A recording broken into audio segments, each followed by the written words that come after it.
ba lên trong lại ra trong đây đó ba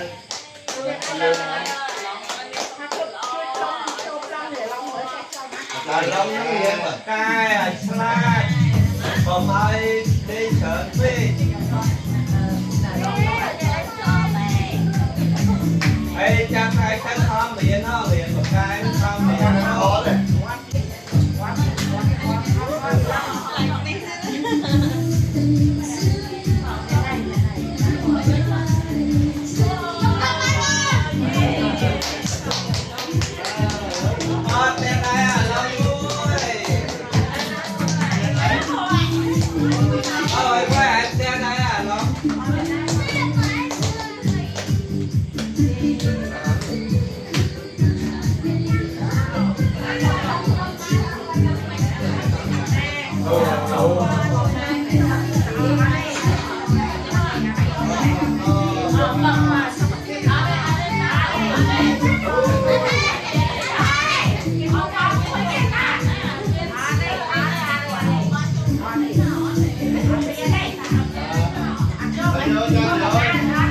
Rồi.